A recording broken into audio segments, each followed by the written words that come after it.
queridos irmãos, eu sinto-me muito honrado de estar aqui esta noite. Muito grato a Deus. Agradeço, doutor Edgar, pelo convite.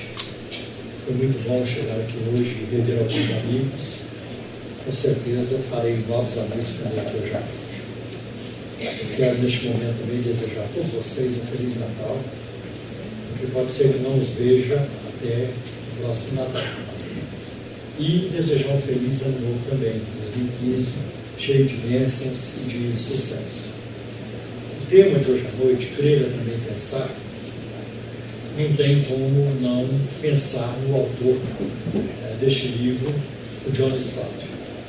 Faleceu há pouco tempo, grande líder evangélico e que influenciou muita gente de forma positiva.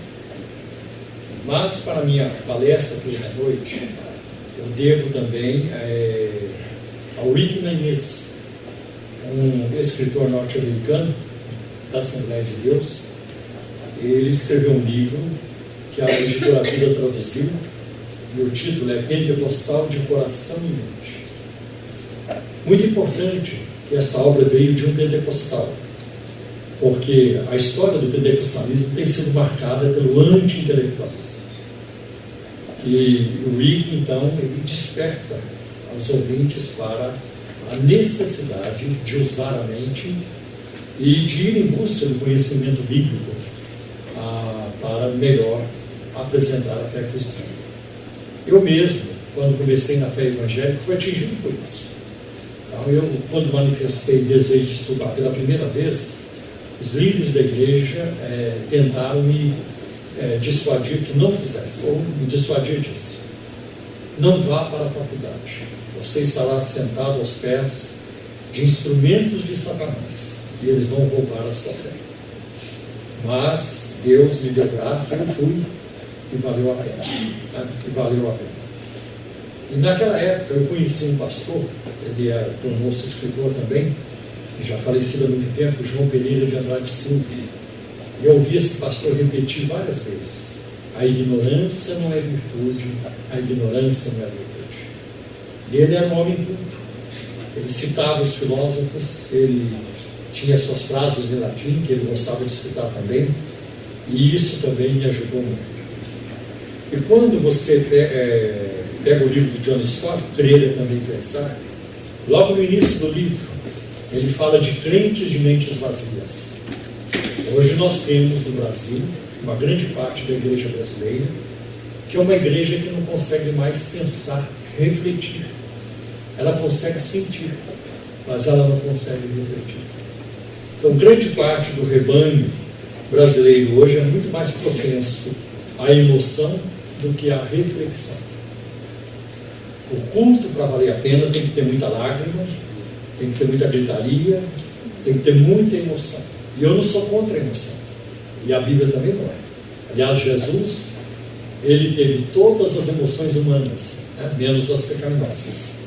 Então, a Bíblia não condena isso. O que é importante é que a emoção não pode determinar a nossa caminhada. Ela acompanha, mas ela não determina, não deve determinar. E aí, nós vamos ver também que e ele diz que nós somos criados para pensar. Essa é a ideia de John Stott. Assim que me converti, lá na década de 70, eu conheci um livro também, de vez em quando ele aparece, ou reaparece, de um autor chamado Paul Little. E o livro é Você Sabe Explicar a Sua Fé?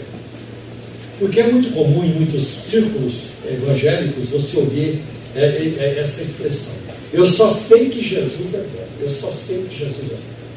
E essa é uma verdade, Jesus é bom. Mas a fé cristã não se resume a isso, tem muito mais coisas, e essas coisas são importantes. Então, é preciso colocar aqui diante de nós hoje que a teologia pensa sobre Cristo, e que o evangelismo fala de Cristo. Se alguém não pensar corretamente sobre Cristo, se alguém não pensar equilibradamente, a contento sobre Cristo, não falará também corretamente sobre Cristo. E isso passará a ser uma tragédia. Por que são importantes o crer e o pensar para apresentar ou defender a fé cristã?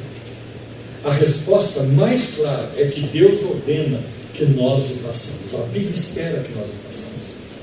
Verifica o que se passa, por exemplo, logo no início da Bíblia, no Antigo Testamento.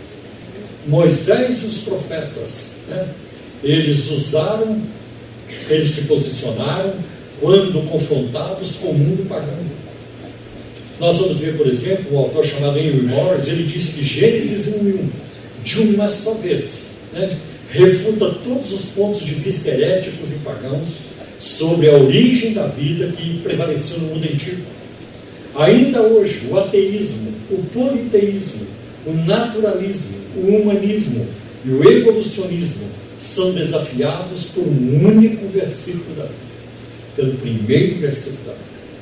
Os profetas recorriam repetidas vezes aos fatos da história, às profecias, à criação, à lógica cuidadosa e à providência, a fim de persuadirem outras nações. Argumentos muito consistentes se espalham por todo o Pentateuco, nos Salmos, nos livros proféticos, apontando para a existência de Deus e reafirmando a responsabilidade final da humanidade para com o seu Criador. Então vocês se lembram dos cativos na Babilônia. Ao invés de serem influenciados pela cultura babilônica, eles influenciaram. E o poder de influência de Daniel e de seus amigos chegou até o poder central. E é muito interessante que nós admiramos Daniel, nós admiramos Moisés, mas o verdadeiro herói por trás dos bastidores, por trás de toda a narrativa bíblica, é o Deus de Israel, é o Senhor nosso Deus.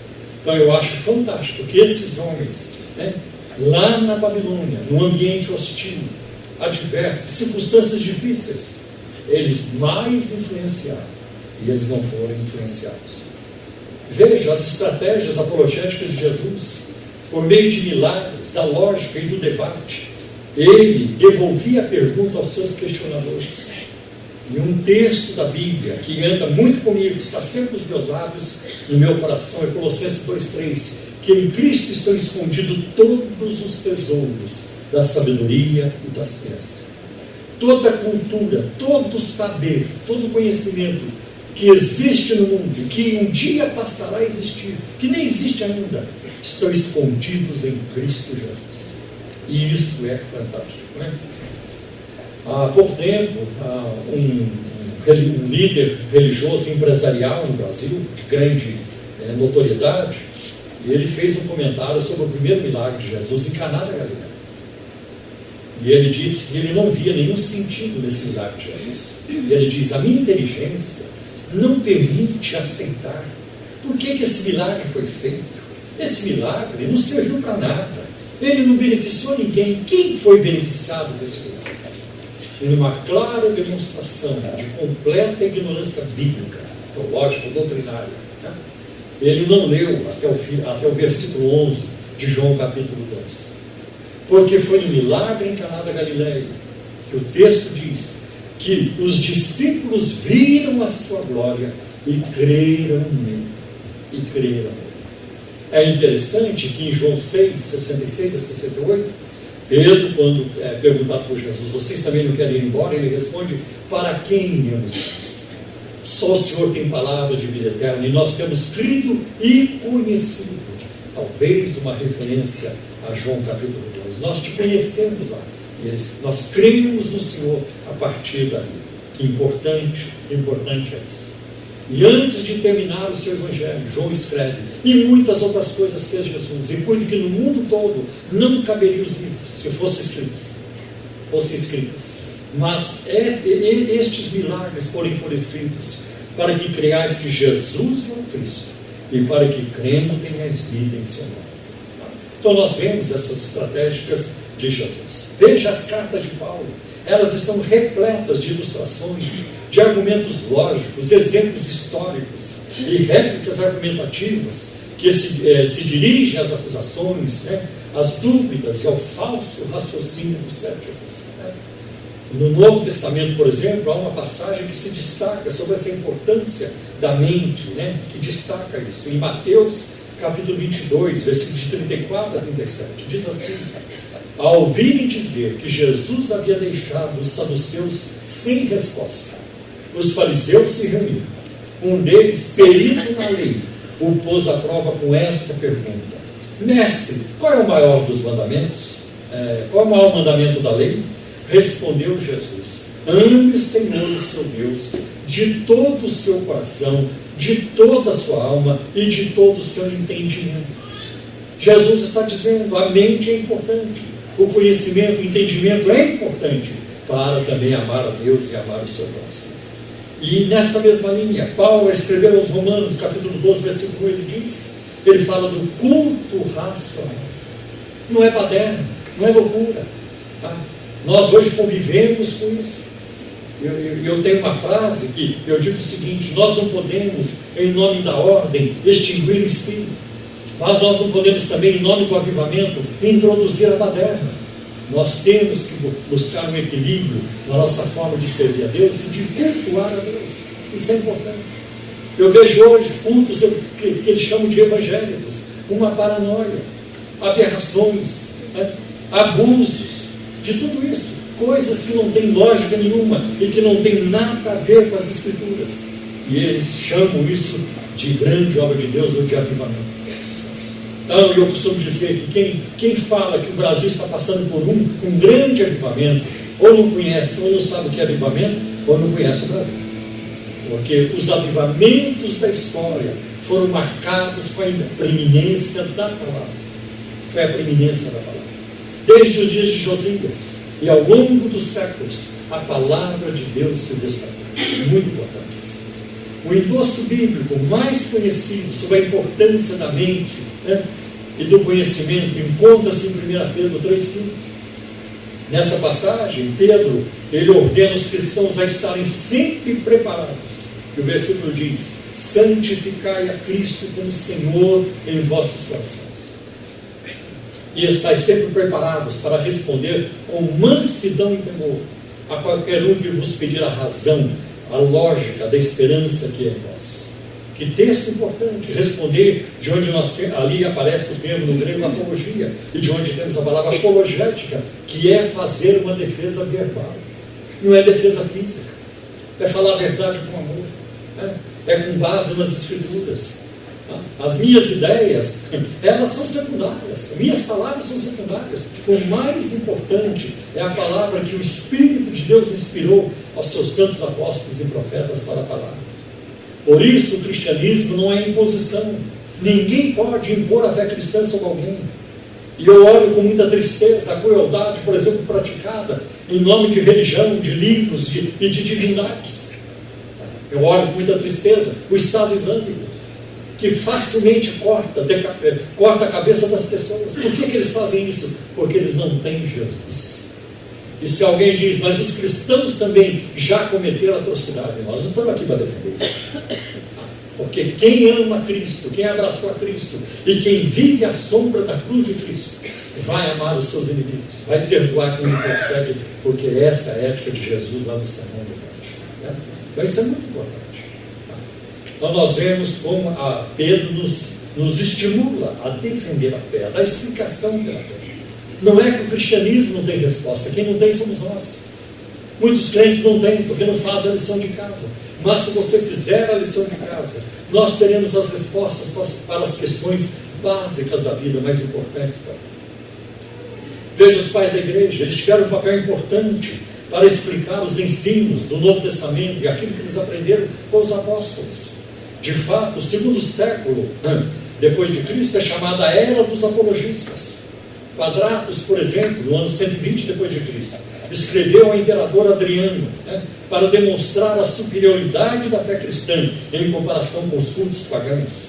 Aristides, no ano 130 depois de Cristo, descreveu o único Deus verdadeiro e mostrou como os conceitos dos caldeus, gregos e egípcios sobre divindade eram inferiores ao do cristianismo. Justino Mártir, do ano 100 a 145, escreveu uma obra chamada Contra Heresias, na qual combateu o hedonismo e o gnosticismo. Atenágoras defendeu a ressurreição de Cristo. Taciano demonstrou a harmonia entre os evangelhos. E Orígenes demonstrou a superioridade na narrativa da criação sobre as insuficiências das cosmologias alternativas. Outra razão, os seres humanos foram criados à semelhança do Deus que raciocina. Nós não servimos a um Deus maluco, que muda de ideia o tempo todo, que não sabe o que faz. Não é como na mitologia, onde os deuses estão cheios de pecados, brincam um com o outro, são vingativos e assim por diante.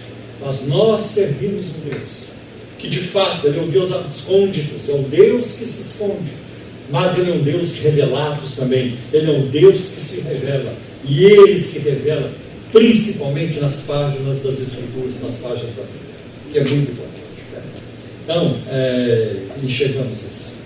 Quando raciocinamos, quando explicamos, quando provamos, quando debatemos e damos bons argumentos, nós estamos exibindo atributos outorgados pelo nosso Criador. Isso é importante. E a fé cristã, embora ela transcenda a razão, ela não é irracional, ela faz sentido. Eu teria pulado do barco há muito tempo, se eu não tivesse vivido isso, se eu não vivesse isso até hoje. Porque uma das minhas atividades na vida é pesquisar. E eu pesquisei muitas religiões e continuo pesquisando.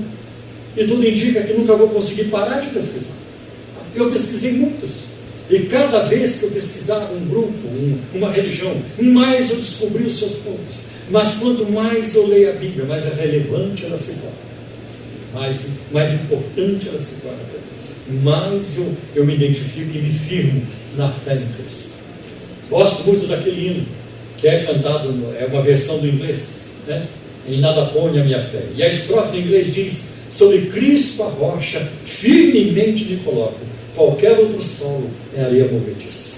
E é isso mesmo. Nunca encontrei e nunca encontraria alguém que pudesse me dar a vida, a alegria, a certeza de vida eterna, o futuro garantido, né? Como Jesus tem dado. Só Ele e ninguém mais pode fazer isso. Outra coisa, os cristãos são obrigados a buscar o conhecimento, pois os incrédulos fazem perguntas importantes e nós precisamos estar prontos para responder. Você sabe explicar a Trindade? Se alguém lhe perguntar sobre a ressurreição de Cristo, você saberá falar a respeito. E muitas outras questões. Né? Por que Cristo morreu na cruz? Né? Você sabe o que é justificação pela fé? E assim por diante. Outra coisa, o pensar teológico e o conhecimento pode ajudar a eliminar barreiras para a fé e também preparar a boa aceitação da mensagem de Jesus Cristo. E nós também vemos, às vezes a luz aqui me atrapalha um pouco, então, nós também vemos que o conhecimento bíblico pode encorajar os cristãos, dando-lhes força e convicção. Isso não somente os ajuda a ver que a sua fé pode suportar o teste dos críticos, mas também os analisa a irem adiante, né, na arena do testemunho cristão. Às vezes os cristãos entram em pânico, porque agora surgiu uma série de livros chamado Harry Potter. Nossa, agora vai acabar com a Bíblia. Ou então, Hollywood fez um filme que agora vai acabar com tudo. Ora, se a nossa fé não resistir Harry Potter, é melhor abandonar a Bíblia. Não vai valer a pena abraçar uma fé que não resiste a um filme de Hollywood. Mas a fé cristã é muito além disso. A fé cristã foi provada no âmbito da academia, nas células, na forca, na fogueira e assim por diante. Então isso me empolga também. Isso me empolga. Então nós vamos ver que isso nos dá convicção. Isso não somente nos ajuda, os ajuda a ver que a sua fé pode suportar o teste dos críticos, né? Mas também os auxilia a ir adiante. Crer e pensar são necessários, pois nós vivemos numa época em que vários conceitos modernos disputam e questionam a singularidade do cristianismo. Isso está acontecendo. Tá? A batalha hoje é no campo da mente, é no campo das ideias. E nós temos muitas ideias que circulam hoje, e muitas delas já nos cultos evangélicos. A questão do relativismo. Não existe absolutos. Cada um faz a sua própria verdade. Viva do jeito que você se sentir melhor. Eu não creio que a Bíblia nos dá essa liberdade. Eu não creio. Porque nós temos que reger a nossa vida pela palavra de Deus. Nós não temos outro meio para vivermos a fé cristã. Então é muito complicado o que nós vemos hoje. Novas ideias, teologias que são importadas, né?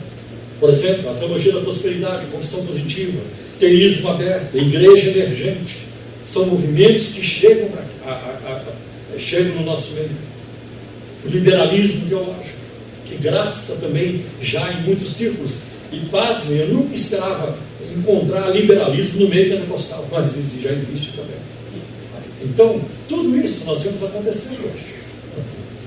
Temos que ser fiéis à palavra de Deus. O conhecimento bíblico é valioso também, pois já ajudou muitos a entrarem no reino de Deus.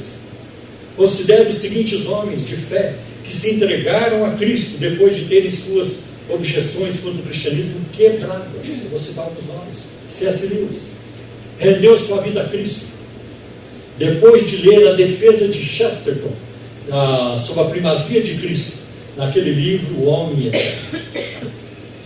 Chuck Colson, que foi secretário do presidente Nixon, logo após o escândalo Watergate, ele entregou-se ao Senhor como consequência da leitura da obra apologética de Lewis, chamada Cristianismo Puro e Simples, tem em português.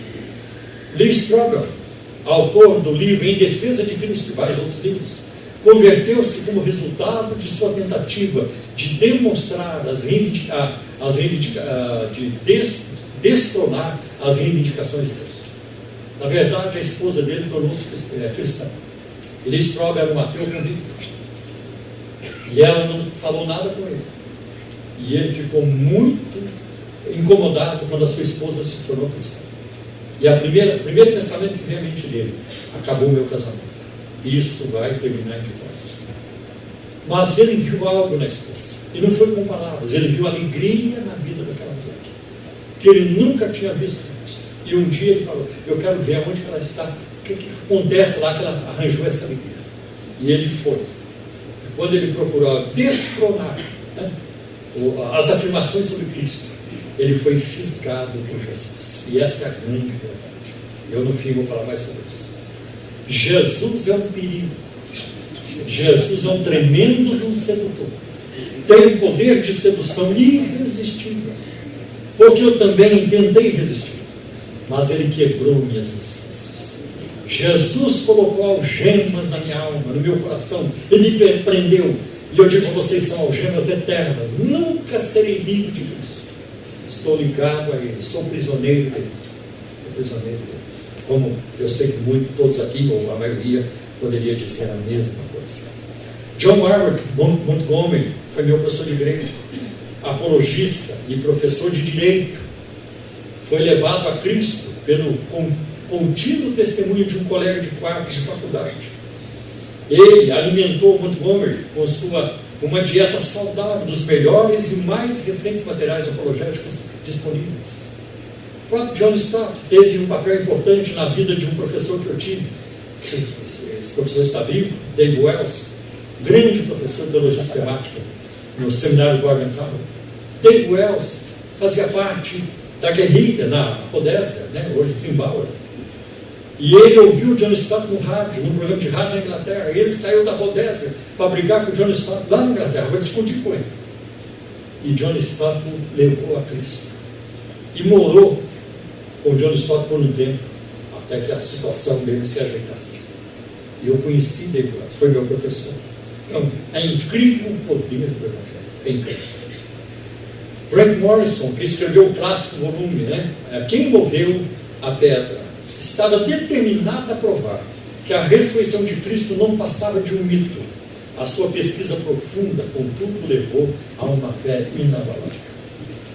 Josh McDowell, um dos mais notáveis defensores modernos da fé cristã, assim como Olson, Morrison e Strobel, estava determinado a apontar os erros do cristianismo. No decorrer da sua aventura, foi persuadido, né, de que as Escrituras eram dignas de confiança e entregou seu coração anticético àquele que descobriu ser mais do que um carpinteiro. Esse é o título de um dos livros de Josh McDowell, Mais que um carpinteiro. E eu poderia falar também aqui do Simon Greenleaf, uma das mentes na área do direito, uma das mentes mais brilhantes na América do Norte, Simon Green. Um dia na sala de aula, ele estava criticando, falando sobre a ressurreição, e ele era um ateu, ele não acreditava, e dizendo por que ele não acreditava na ressurreição de Cristo. E um aluno perguntou para ele: doutor, o senhor já leu a narrativa do Novo Testamento sobre a ressurreição? Não, eu nunca li. Por que eu vou ler? Doutor, o senhor deveria ler, vai te dar mais argumentos. E ele foi ler. E ele disse: a narrativa da ressurreição de Cristo, ela tem provas mais do que suficientes para passar em qualquer tribunal do mundo. Um grande jurista dizendo isso.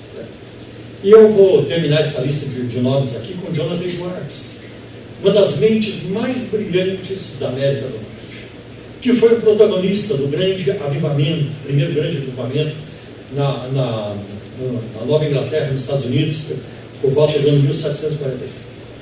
Aos 9 anos de idade, Jonathan Edwards escreveu um tratado sobre as tarântulas, considerado correto até hoje pela zoologia. Aos 11 anos, escreveu um tratado sobre capitalismo. E aos 16 anos, ele se formou com todas as honras na Universidade de Yale. Este foi um homem que Deus usou poderosamente no grande despertamento na América do Norte. E eu, nas minhas considerações aqui, caminhando para o fim, eu quero dizer para vocês algumas coisas que nós precisamos fazer. Primeiro, leitura. Leia. Os crentes não leem, não gostam de ler. Leia. Mas escolha a sua leitura. Leia bons autores. E escolha as editoras para você ler, porque o mundo das edições hoje, da publicação da literatura, é um campo minado. As livrarias estão cheias de obras boas, mas de obras que não prestam também. Leia John Piper, leia o Wayne Grudem, leia o Alistair McGrath, Augusto Nicodemos, o Hernando Jazovski, que é conhecido aqui. Leia esses nomes. O Luiz Saião, Dr. Shed. É uma turma aí que você pode ler, o Franklin Ferreira, o Jonas Madureira. Tem uma turma, o Ezequiel Soares, tem bons livros. E outra, vá pelas editoras. Não é de qualquer editora que vai comprar livro. Eu posso recomendar para você os livros da editora Hargis, Cultura Cristã, Edições Vida Nova, Candeia. Essas editoras não vão publicar heresias. Então, tem outras aí que eu não mencionei, a Fiel e assim por diante. Então, escolha. E veja que denominação está por trás daquela editora, porque dependendo da denominação não vai valer a pena. Então os autores são importantes também. Qual é o testemunho do autor? Aquele autor tem vida espiritual, ele tem uma vida equilibrada, de bom testemunho. Outra coisa, não pare de aprender. Não pare de aprender. Participe de eventos, mas entretanto é importante filtrar os eventos. Porque já ficou provado, já está demonstrado que muitos líderes do Brasil, eles conseguem reunir pessoas em congresso, mas não conseguem reunir as pessoas ao pé da cruz. Não conseguem mais falar da cruz. Só de congresso para faturar. Então você precisa tomar cuidado. Cuidado com a mídia evangélica. A mídia evangélica está eivada de ideias erradas, nada ajuda, de um hedonismo, de tantas práticas que não tem nada a ver com a fé cristã. Então, a maioria dos programas de rádio e de TV religiosos hoje são nocivos à fé cristã. São nocivos. Outra coisa, eu creio que a igreja tem um papel importante nisso aí. A igreja, por exemplo, deve desenvolver um pouco de apologética. Não tem que fazer tudo, porque a igreja tem outras questões para tratar e para ensinar, outros aspectos do ministério. Mas eu acho que seria muito importante preparar os jovens, os adolescentes, para os desafios da universidade, da faculdade que virá depois. Eu acho que isso seria muito importante. Tá? A pregação expositiva é importante, formar grupos de debate e assim por diante. Eu quero terminar citando para vocês, ou fazendo menção de Lucas 24. Acho muito interessante aquela caminhada de Jesus com o discípulo no caminho de Emaús e a aparição que Jesus faz depois no cenário.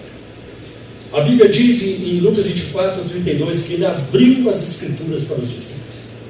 Ele abriu as Escrituras. E hoje eu entendo o que é isso. Porque eu me lembro quando eu estava no seminário católico, preparando-me para ser padre. Eles deram um Novo Testamento para cada um. Eu tinha uma decisão, eu carregava comigo. Mas quando eu me converti à fé evangélica, eu não me lembrava de mais, eu não sabia nada. Por exemplo, a grande novidade para mim quando eu cheguei aí na igreja evangélica, foi de que Cristo ia voltar. Vocês estão malucos? Jesus vai voltar, está na Bíblia e tudo. Então, para mim era uma novidade. Muitas outras coisas eram novidade. Então, como é importante Jesus abrir as Escrituras. E isso ele fez comigo. Eu me lembro do processo de conversão. Eu tinha uma Bíblia católica. Eu estava sendo evangelizado por um rapaz da Assembleia de Deus. Você tem Bíblia? Tem uma Bíblia. E eu chegava em casa, às vezes, bêbado. Pegava a Bíblia, cigarro numa mão e a Bíblia na outra. E eu abria. E eu lia muito o Evangelho de João, no capítulo 13 ao 17. E eu chorava. Mas eu encontrei Cristo nas páginas da Bíblia. A Escritura. Porque Jesus disse isso. As Escrituras falam de mim. Paulo falando disso. Dele os profetas falaram. É muito importante. Mas em Lucas 24, 45, está escrito que Jesus abriu-lhes o entendimento. Olha a importância da compreensão da mensagem da fé. Abriu-lhes o entendimento.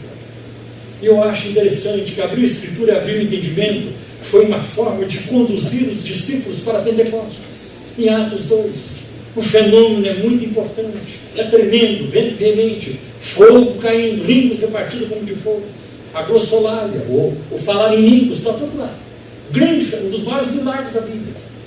Mas quando Pedro vai para a praça, ele não chega lá dizendo, irmão, nós sonhamos, nós estamos sentindo arrepio no corpo. Não. Pedro apelou para as Escrituras. Isso é o que disse o profeta Joel. E ele tinha entendimento das Escrituras. Que coisa maravilhosa encontramos aqui. Por isso, a minha palavra hoje incentiva é que conheçamos, prossigamos em conhecer o Senhor. E é impossível conhecer a Deus sem conhecer a sua palavra. E eu quero terminar com uma ilustração, porque hoje nós cantamos aqui a primeira música sobre a graça de Deus.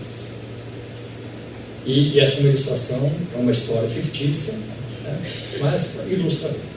O sujeito morreu e foi parar lá no céu, na porta do céu. Aí quem atendeu ele à porta disse assim: o esquema aqui agora mudou. Agora, para entrar no céu tem que ser por pontuação, tem que alcançar 100 pontos. O que você fez lá na terra? Para cada coisa que você fez, tem pontuação. Conta aí, o que você fez lá na terra? Mas foi bom. Eu fui casado com a mesma esposa 55 anos. E nunca, nem em pensamento, eu traía a minha esposa. Um ponto.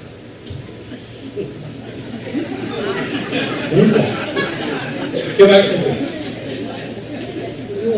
Eu fui pastor de uma igreja por 45 anos. E eu cuidei das ovelhas. Eu fui dedicado a tudo isso.